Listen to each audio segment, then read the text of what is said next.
الحمد لله وكفى وسلام على عباده الذين اصطفى أما بعد.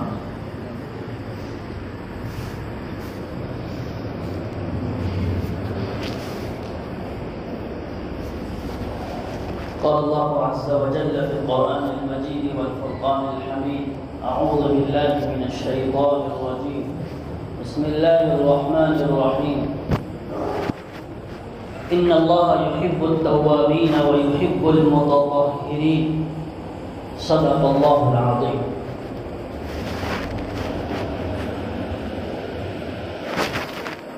محترم بزرگوں، دینی اور ایمانی بھائیوں،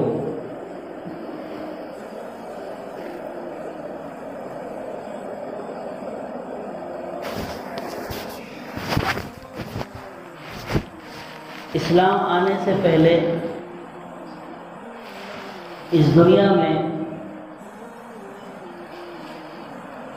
ہر اعتبار سے گمراہی تھی، اندھیرا تھا، تاریکی تھی. لوگ یہ نہیں جانتے تھے کہ زندگی کیسے گزارنا ہے.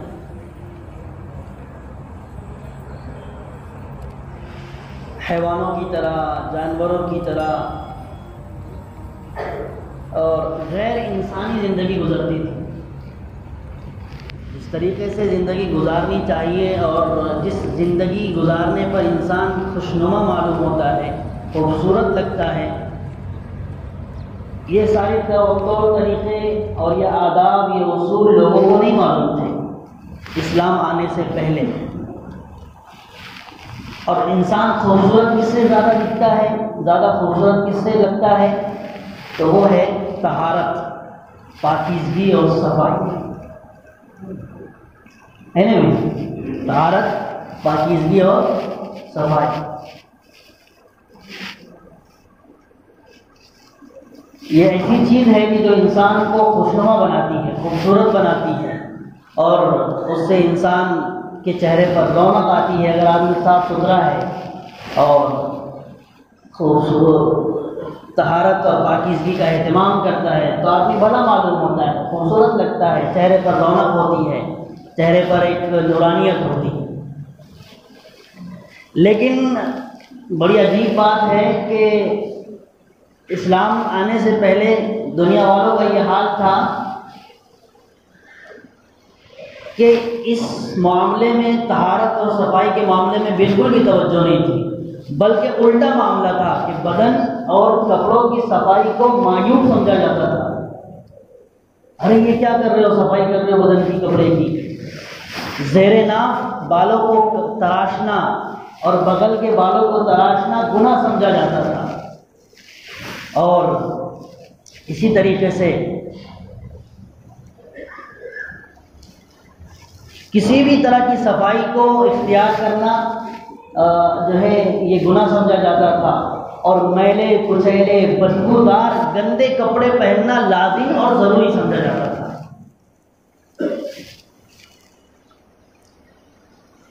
اور جو اس زمانے میں جو راہب اور پوپ ہوتے تھے، نصرانی عیسائی جو پوپ ہوتے تھے، تو ان کا یہ حال تھا کہ وہ اپنے بدن پر کپڑے نہیں پہنتے تھے اور نہاتے بھی نہیں تھے. تو جو قابل صدر اعضاء ہے، جو اعضاء جو پارٹ چھپانے چاہیے، وہ ان کے جسم کے بڑے ہوئے بالوں سے چھپ جایا کرتے تھے. ایک ایتھنس نامی راہب اور پوپ کا بیان ہے، وہ خود کہتا ہے کہ میں نے زندگی بھر اپنے بدن پر پانی نہیں بہایا. ایک اور جو ہے پوپ ہے، وہ کہتا ہے، خود کہتا ہے، تاریخ میں یہ چیزیں درج ہے کہ میں نے 50 سال تک اپنے چہرے اور اپنے پیر پر پانی نہیں ڈالا. اسی طریقے سے پاپائے روم، یہ جو پاپا جو ہوتے ہیں، یہ عیسائی کمیونٹی کے اور عیسائی مذہب کے علماء ہوتے ہیں. جیسے مسلمانوں کے علماء عالم ہوتے ہیں، ویسے ان کے پاپا ہوتے ہیں، پادری جسے کہتے ہیں، پوپ جسے کہتے ہیں. تو جرمنی کا جو بادشاہ فریڈرک تھا، تو اس جرمنی کے بادشاہ فریڈرک پر پاپائے روم نے کفر کا فتویٰ لگایا، اور اس کی وجہ یہ تھی، ایک سب سے بڑی وجہ، کہ وہ روزانہ غسل کیا کرتا تھا، اس لیے اس نے کفر کا فتویٰ لگایا۔ اور وہی پاپائے روم عیسائیوں کو کافر قرار دیتا تھا کہ وہ روزانہ غسل کرتے ہیں، اس وجہ سے کافر قرار دیتا تھا۔ تو پھر اس نے ایک مذہبی عدالت قائم کی، اور کیا کیا؟ مذہبی عدالت قائم کرنے کے بعد پہلے ہی دن اس نے 2000 عیسائیوں کو زندہ جلا دیا، کیونکہ وہ روزانہ غسل کرتے تھے، اور 70,000 لوگوں کو جیل کے پیچھے ڈال دیا۔ یعنی غسل کرنا ان کے وقت تصور ہی نہیں تھا، پاکی صفائی کا کوئی نام و نشان نہیں تھا۔ اور جب اسپین فتح ہوا ہے، جو اندلس فتح کہہ رہا ہوں، جب اندلس میں اسلامی حکومت ختم ہوئی ہے اور آج اس کا نام اسپین ہے، جو مغربی ملک ہے، یورپی ملک ہے، تو وہاں جب عیسائیوں کی حکومت آئی تو وہاں کے بادشاہ نے سب سے پہلے حکم دیا کہ جتنے حمام ہیں، جتنے واش روم ہیں، سب کو تالے لگا دیے جائیں، سب بند کر دیے جائیں۔ اور اشبیلیا ایک اسی میں کا ایک علاقہ تھا، وہاں کے گورنر کو اس نے اس لیے معزول کر دیا کہ وہ روزانہ نہاتا ہے، غسل کرتا ہے۔ تو مغربی دنیا جو آج اپنے آپ کو مہذب، متمدن، سویلائزڈ بتاتی ہے، اپنے آپ کو بہت جو ہے تہذیب یافتہ بتاتی ہے، تو صدیوں پہلے ان کا یہ حال تھا جو میں نے آپ کو بتایا۔ اتنے گندے، اتنے جو ہے پاکی صفائی کا کوئی تصور نہیں ہوتا تھا۔ برطانیہ کے پادری کے بارے میں ہے کہ وہ جب باہر نکلتا تھا تو دیکھا گیا کہ اس کے قبا پر، اس کے کپڑوں پر سینکڑوں جوئیں رینگتی نظر آتی تھی، سینکڑوں جوئیں پھیلی ہوئی نظر آتی تھی، کیونکہ غسل ہی نہیں کرتے تھے۔ اور پھر یہاں تک لکھا ہے کہ نہانا ان کے یہاں جرم تھا، حرام تھا، جیسے کہ کفر کا کافر کہتے تھے نہانے والے کو۔ تو لکھا ہے کہ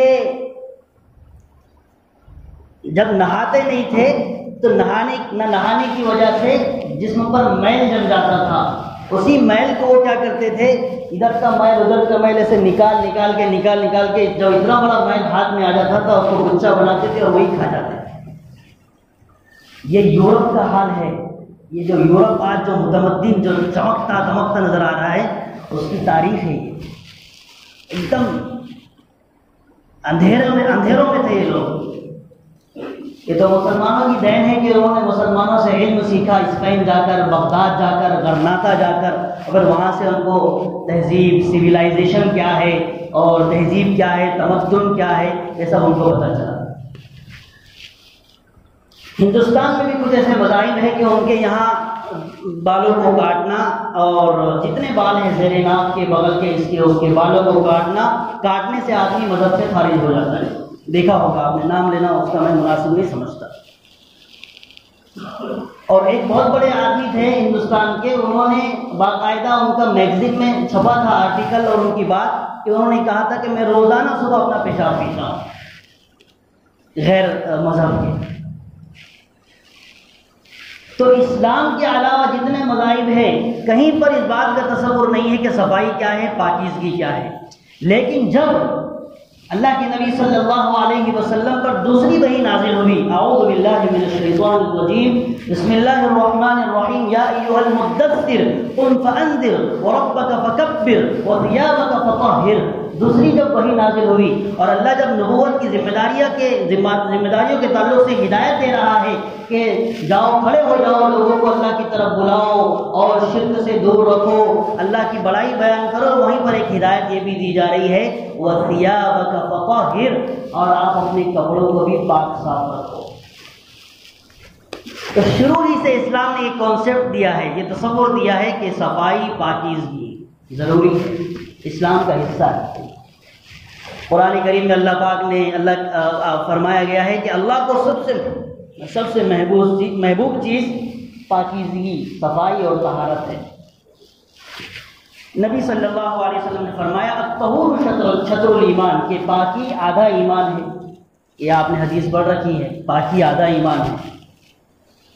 امام غزالی رحمۃ اللہ علیہ نے اس کے بارے میں فرمایا کہ ایمان تخلیہ اور تحلیہ کا نام ہے۔ تخلیے کے 4 مراتب ہیں، 4 قسمیں ہیں، 4 مرحلے ہیں۔ پہلا یہ ہے کہ بدن جو ہے ظاہری نجاست سے، گندگی سے پاک رہے۔ دوسرا کہ دل اخلاق رذیلہ اور ذمیمہ، یعنی جو گندی عادتیں ہیں اس سے پاک رہے۔ کیا ہے گندی عادتیں؟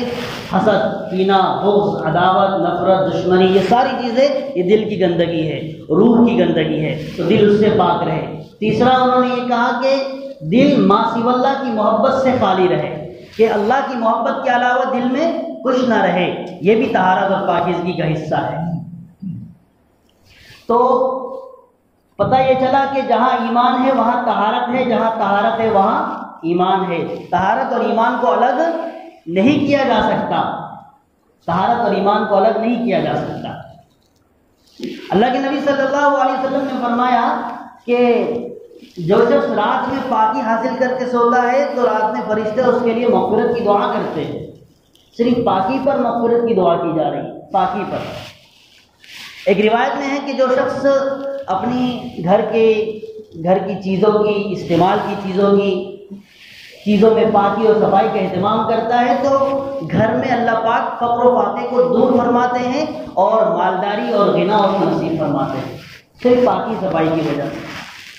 ایک روایت میں ہے کہ جب آدمی وضو کر کے مسجد آتا ہے، مسجد جانے کا اہتمام کرے وضو کر کے، تو وہ اس وقت تک نماز میں رہتا ہے جب تک کہ اس کا وضو نہ ٹوٹ جائے۔ جب تک اس کا وضو باقی ہے تب تک کہ وہ نماز میں شامل سمجھا جائے گا۔ ایک روایت میں ہے کہ یہ سب طہارت اور پاکیزگی کے بارے میں اللہ کے نبی صلی اللہ علیہ وسلم نے وعدے بتائے ہیں اور اس کے جو ہے فوائد بتائے کہ طہارت اور پاکیزگی پر کیا ملتا ہے۔ ایک روایت میں ہے کہ اللہ کے نبی صلی اللہ علیہ وسلم نے فرمایا کہ امت محمدیہ صلی اللہ علیہ وسلم کل قیامت میں اپنے اعضاء، ان کے اعضاء خوب چمک رہے ہوں گے، روشن ہوں گے، اس بنا پر اللہ کے نبی پہچانیں گے کہ وہ میرا امتی ہے۔ اور وہ اعضاء کیسے چمکیں گے؟ وہ اعضاء وضو کی وجہ سے چمک رہے ہوں گے، پیشانی چمکیں گی، چہرے چمکیں گے، کیونکہ یہ وضو کیا کرتے تھے 5 وقت۔ اور اسلام جو ہے، اسلام میں دوسرا رکن نماز ہے، جو اہم رکن ہے اسلام کا۔ پہلا ایمان ہے، دوسرا نماز ہے۔ تو نماز میں بھی ترغیب دی گئی ہے کہ بھائی نماز کو جب آنا ہے تو نماز کے لیے کیا کیا چیزیں شرط ہے؟ کپڑوں کا پاک ہونا، بدن کا پاک ہونا، جگہ کا پاک ہونا، یہ سب سے اس میں سے اگر کوئی چیز نہیں پائی جائے گی تو نماز نہیں ہوگی۔ پھر ابھی تو یہ 3 چیزیں بتائی، اس کے بعد اس سے پہلے کا مرحلہ یہ ہے کہ وضو کرنا ہے، وضو کی ترغیب دی گئی۔ پھر وضو میں بھی کتنی چیزیں ہیں، ناک صاف کرنے کے بارے میں ترغیب دی گئی ہے کہ ناک میں جو گندگی ہے اس کو استنشاق بولتے ہیں، وہ بھی جھاڑ دو، وہ بھی جھاڑ کے صاف کرو۔ پھر کلی کرنے کی ترغیب دی گئی، غرارہ کرنے کی ترغیب دی گئی۔ یہ ایسی چھوٹی چھوٹی تعلیم دی گئی ہے کہ اتنی صفائی ہو جائے، اتنی پاکی ہو جائے کہ بس پھر کوئی گندگی باقی نہ رہے۔ یہ اسلام ہی کا امتیاز ہے، اسلام ہی کی خصوصیت ہے کہ جس نے طہارت اور پاکیزگی کا اہتمام کرنے کی تاکید کی ہے، تعلیم دی ہے۔ اور ایسی تعلیم کہیں پر نہیں ملتی، کسی مذہب میں نہیں ملتی۔ اسی میں پھر جو ہے وضو کے جتنے رکن ہے وضو میں، اور پھر غسل کرنے کی، اگر آدمی عورت سے ملتا ہے، ملاقات کرتا ہے تو اس کے بعد غسل فرض کیا گیا ہے۔ رات میں جب آدمی سو جائے تو سونے کے بعد پھر اللہ کے نبی صلی اللہ علیہ وسلم نے یہ تعلیم دی کہ تم برتن میں ہاتھ مت ڈالو، کیونکہ تم نہیں جانتے کہ تمہارے ہاتھ نے کہاں کہاں رات گزاری ہے۔ بھائی رات میں آدمی نیند میں غافل ہو جاتا ہے تو پتہ نہیں اس نے شرمگاہ کو چھوا ہوگا یا اس کے شرمگاہ سے کچھ گندگی نکلی ہوگی، اس ہاتھ کو لگ گئی ہوگی۔ تو اگر یقینی طور پر تمہیں معلوم ہے کہ گندگی لگی ہوگی اور جو ہے کچھ نجاست بھری ہوگی تو ایسی صورت میں دھونا واجب ہے، اور اگر شک ہے، یقین نہیں ہے، تو ایسی صورت میں دھونا مسنون اور سنت ہے، اور اگر یہ دونوں چیزیں نہیں ہیں تو پھر بھی تیسری صورت مستحب کی آتی ہے۔ یعنی ہاتھ دھونے کے ابھی اٹھے آپ صبح اٹھ کر جو ہے یہ تعلیم دی جا رہی ہے کہ برتن میں ہاتھ مت ڈالو۔ آج کا زمانہ تو نل کا ہے، لیکن اس زمانے میں جب برتن سے استعمال ہوتا تھا پانی کا تو اس زمانے میں اللہ کے نبی صلی اللہ علیہ وسلم نے جو ہے یہ تعلیم دی ہے، اور آج بھی ہے۔ بھائی ہم نل کو بھی ہاتھ نہیں لگائے، پہلے تھوڑا سا پانی سے ہم اپنے ہاتھوں کو صاف کر لیں صابن سے، اور جو آج کے زمانے کے جو سرف وغیرہ ہے اس سے، اس کے بعد نل کو ہاتھ لگائیں۔ اتنی چھوٹی چھوٹی تعلیم دی گئی ہے کہ تمہارے ہاتھ نے کہاں رات گزاری نہیں معلوم۔ پھر جو ہے بغل کے بال تراشنے کے بارے میں تاکید ہوئی ہے کہ 40 دن پر بغل کے بال اور زیر ناف کے بال تم کو تراشنا ہے، اس کو نکال دینا ہے۔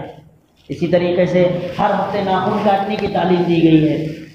اسی طریقے سے پیشاب کرتے وقت، استنجا جاتے وقت، واش روم جاتے وقت چپل پہننے کی تعلیم دی گئی ہے، اور جو ہے فارغ ہونے کے بعد ڈھیلا استعمال کرنے کی، ڈھیلے کے بعد پانی استعمال کرنے کی تعلیم و ترغیب دی گئی۔ آج بھی دیکھو یورپ اتنا متمدن ہو گیا ہے اور لوگ اتنے دنیاوی اعتبار سے اتنے متمدن ہو گئے ہیں، لیکن آج بھی وہ ٹیشو کا استعمال کرتے ہیں اپنے واش روم کے وقت، ٹیشو کا استعمال کرتے ہیں۔ لوگ جانتے ہیں اتنا آدمی ترقی کی چاند پر پہنچ گیا ہے، آخری مثال ہے چاند پر پہنچ گیا، لیکن اب بھی کیا استعمال کر رہا ہے؟ ٹیشو استعمال کر رہا ہے اپنی نجاست کے لیے۔ لیکن اسلام نے کہا ٹیشو نہیں، بلکہ ڈھیلا استعمال ہوگا، وہ بھی ڈھیلا ایسا جو پانی جذب کرے، اور اس کے بعد ڈھیلے کے بعد پانی اگر ہے تو پانی استعمال کرو۔ صحابہ اکرام رضی اللہ عنہ اجمعین کو جب یہ بات پہنچی تو خوب اہتمام کیا کرتے تھے، تو اللہ پاک نے قرآن پاک میں صحابہ اکرام کی تعریف فرما دی، فیہ رجال یحبون ان یتطہروا واللہ یحب المطہرین۔ جب یہ آیت اتری تو اللہ کے نبی صلی اللہ علیہ وسلم نے انصار جماعت کو، انصار صحابہ کو بلایا اور کہا کہ کیا بات ہے، اللہ نے تمہاری تعریف فرمائی ہے کہ تم طہارت کا اہتمام کرتے ہو، تو کیسی طہارت لیتے ہو؟ تو انہوں نے کہا کہ یا رسول اللہ صلی اللہ علیہ وسلم، جب ہم نماز کے لیے آتے ہیں تو وضو کرتے ہیں، جب ہم اپنی بیوی سے ملتے ہیں، ملاقات کرتے ہیں تو ہم غسل کرتے ہیں، اور جب ہم استنجا کرتے ہیں تو پانی کا استعمال کرتے ہیں، ڈھیلے کے ساتھ ساتھ پانی کا بھی استعمال کرتے ہیں۔ تو فرمایا اللہ کے نبی نے، ہاں یہی چیز ہے، اسی بنیاد پر اللہ نے تمہاری تعریف کی۔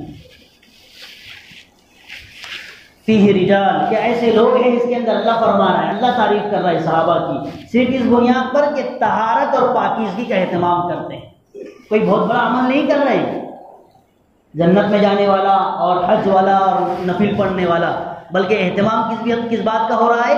صرف طہارت اور پاکیزگی کا۔ اللہ کے نبی صلی اللہ علیہ وسلم نے تو صحابہ کی تعریف فرمائی اللہ نے کہ فیہ رجال یحبون ان یتطہروا، اس میں کچھ لوگ ایسے ہیں جو پاک رہنے کو پسند کرتے ہیں، ہمیشہ پاک صاف رہتے ہیں، اور اللہ بھی پاک لوگوں سے محبت فرماتا ہے۔ اللہ کے نبی صلی اللہ علیہ وسلم نے ہدایت دی، تنظفوا بکل ما استطعتم فإن اللہ تعالی بنى الاسلام على النظافة ولن يدخل الجنة الا كل نظيف۔ فرمایا اللہ کے نبی صلی اللہ علیہ وسلم نے، تم اپنی حیثیت، اپنی طاقت کے حساب، طاقت کے بقدر پاک اور صفائی کا اہتمام کیا کرو، کیونکہ اللہ پاک نے اسلام کی بنیاد ہی صفائی اور پاکیزگی پر رکھی ہے۔ اسلام کی بنیاد ہی پاکی اور صفائی پر ہے، اسی لیے تو کہا گیا ہے کہ الایمان الطہور جزء الایمان، کہ پاکی آدھا ایمان ہے، آدھا ایمان ہے۔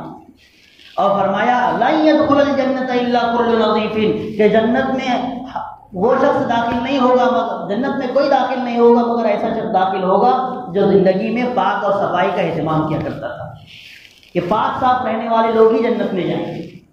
لیکن آج افسوس کے ساتھ کہنا پڑتا ہے کہ ہم مسلمانوں کو جو ہے یہ تو بہت دور کی چیزیں ہیں، ہم کو تو وضو اور غسل کے فرائض بھی معلوم نہیں ہیں، ہم کو وضو اور غسل کے فرائض بھی معلوم نہیں ہے کہ جس بنیاد پر ہم نماز پڑھتے ہیں، اور نماز پر اللہ پاک نے اتنے بڑے بڑے انعامات رکھے ہیں۔ اور یاد رکھیے آج ہماری نمازیں بے جان اسی لیے ہے کہ ہم نے جو ہے ان چیزوں کا خیال نہیں رکھا ہے۔ تو بہت دکھنے میں معمولی چیزیں، چھوٹی چھوٹی چیزیں، لیکن بہت بڑا ان کا جو ہے رول ہے، کردار ہے چیزوں پر، نماز پر۔ بھائی ظاہر ہے جس کا وضو نہیں اس کی نماز نہیں، اور جب ہم وضو ہی نہیں، ہم کو وضو کا طریقہ نہیں معلوم ہے، پانی جو ہے ٹوٹی کھول دینا بڑے پریشر میں، اور جو ہے 3 بار یہ کر لینا، 3 بار ہاتھ دھو لینا، کہاں تک دھونا ہے؟ اصل پانی بہا دینا کافی نہیں ہے، اصل تو جو ہے وضو کے جو آداب ہے اور جو پرنسپل ہے، جو قواعد ہے، ان اصول کے ساتھ وضو کرنا، تب وضو ہوگا اور تب غسل ہوگا، ورنہ جس کا وضو نہیں تو اس کی نماز نہیں۔ اور فرمایا ایک وعید بھی آئی ہے پاک اور صاف نہ رہنے پر۔ اللہ کے نبی صلی اللہ علیہ وسلم نے فرمایا کہ اکثر عذاب قبر پیشاب سے نہ بچنے والوں کو ہوتا ہے، ایک مرتبہ اللہ کے نبی دوسرے دو قبروں کے پاس تھے، تو ایک قبر والے دونوں قبروں کو عذاب ہو رہا تھا، تو اللہ کے نبی نے فرمایا ایک کو اس لیے عذاب ہو رہا ہے کہ اپنی زندگی میں پیشاب سے نہیں بچتا تھا، پیشاب کے چھینٹے اڑ جاتے تھے، کھڑے رہ کر پیشاب کرتا تھا، اور جو ہے پاکی صحیح سے نہیں لیتا تھا، طہارت صحیح سے نہیں لیتا تھا، اس لیے اس کو جو ہے عذاب ہو رہا ہے، اور دوسرے کو چغلی کی وجہ سے۔ اور ایک جگہ فرمایا اللہ کے نبی صلی اللہ علیہ وسلم نے کہ جس گھر میں جنوبی ہوتا ہے، جنوبی کہتے ہیں جو آدمی اپنی عورت سے ملتا ہے اور جلدی نہاتا نہیں ہے، ناپاکی کی حالت میں اپنے گھر میں گھومتا ہے پھرتا ہے اور پورا دن جو ہے لوگ نہاتے نہیں ہیں، تو فرمایا ایسے گھر میں رحمت کے فرشتے داخل نہیں ہوتے۔ تو کرنے پر وعدے بھی ہیں اور نہ کرنے پر وعیدیں بھی ہیں، اور طبی اعتبار سے بھی بہت فائدے ہیں طہارت اور پاکیزگی کے۔ جو آدمی صفائی کا اہتمام کرتا ہے کئی بیماریوں سے محفوظ رہتا ہے، اور جو آدمی پاکیزگی کا اہتمام نہیں کرتا تو اس کے بعد بیماریاں آ جاتی ہیں۔ پھر جو آدمی پاکیزگی کا اہتمام کرتا ہے خوبصورت معلوم ہوتا ہے، مجلس میں جگہ مل جاتی ہے، لوگ مصافحہ کرتے ہیں، ملتے ہیں، اور جو آدمی پاکیزگی کا اہتمام نہیں کرتا کپڑے میلے کچیلے ہوتے ہیں، لوگ اس سے دور بھاگتے ہیں، لوگ اس کو جگہ نہیں دیتے، لوگ اس کو غریب نہیں کرتے۔ تو اتنے فائدے ہیں ہر اعتبار سے، طبی اعتبار سے اور شریعت کے اعتبار سے۔ اللہ پاک نے بھی پاک لوگوں کو پسند فرماتا ہے۔ تو انشاءاللہ اس ہفتے ہم نے طہارت کیا ہے، اسلام میں طہارت کی اہمیت کیا ہے، اس پر بات کی ہے۔ انشاءاللہ اگلے ہفتے وضو، غسل اور جنابت کے فرائض اور اس کے آداب کیا ہے اس پر بات ہوگی، کیونکہ ضروری ہے یہ چیزیں۔ آج ہماری اسلامی تعلیمات سے دوری کی وجہ سے ہم کو جیسے کہ بتایا گیا وضو کے فرائض بھی نہیں معلوم ہے، غسل کے فرائض بھی نہیں معلوم ہے۔ تو میرے بھائیوں غور کرنے کی ضرورت ہے۔ ہم نماز پڑھتے کہ ہماری نماز قبول ہو رہی ہوگی، جب ہماری نماز قبول نہیں ہو رہی ہماری زندگی میں چین سکون کیسے آئے گا، ہمارے مسئلے کیسے حل ہوں گے؟ اللہ نے تو مسئلہ جو ہے نماز کے پڑھنے میں رکھا ہے، اور نماز ہی ہماری درست نہیں ہے سرے سے، اس کا بیس ہی ہم نے صحیح سے نہیں لگایا ہے، صحیح سے نہیں کیا ہے، تو ہماری نماز جب درست نہیں ہے تو ہمارے مسئلے کیسے حل ہوں گے؟ اس لیے ضروری ہے کہ ہم دوسری چیزوں میں جتنے باریک بینی سے کام لیتے ہیں، احتیاط کرتے ہیں، اس معاملے میں بھی ہمیں ضروری ہے کہ ہم طہارت کا، پاکیزگی کا اہتمام رکھیں۔ آخری بات کر کے جو ہے میں اپنی بات ختم کرتا ہوں۔ بہت سارے بھائیوں کو جب کہا جاتا ہے کہ چلو نماز کو، تو کیا بولتے ہیں؟ طہارت نہیں ہے۔ ہر آدمی، ہر تیسرا آدمی یہ بولتا ہے کہ طہارت نہیں ہے۔ اب وہ جان بچانے کے لیے بولتے ہیں، اگر جان بچانے کے لیے بولتے ہوں گے تو ہم کہتے ہیں کہ اچھی بات ہے، وہ بھی اچھی بات نہیں ہے، آ جانا چاہیے نماز کو، نماز فرض ہے بالغ ہونے کے بعد۔ لیکن اگر صحیح میں طہارت نہیں ہے تو ناپاکی کی حالت میں آپ باہر پھر رہے ہیں، ناپاکی کی حالت میں آپ باہر پھر رہے ہیں، طہارت نہیں ہے۔ طہارت، اور یہ لوگوں کو یہ بھی نہیں معلوم طہارت کسے کہتے ہیں، طہارت نہ ہونا، ہونا کسے کہتے ہیں۔ پیشاب کا قطرہ چھینٹا لگ جائے تو کہتا ہے آدمی کہ میں ناپاک ہو گیا۔ انشاءاللہ اگلے ہفتے اس پر بات ہوگی، اگلے ہفتے انشاءاللہ اسی کے تعلق سے بنیادی مسائل انشاءاللہ بیان کیے جائیں گے۔ اللہ تعالیٰ سے دعا ہے کہ اللہ پاک ہم سب کو کہیں ہوئی باتوں پر عمل کی توفیق نصیب فرمائے۔ وآخر دعوانا الحمدللہ رب العالمین۔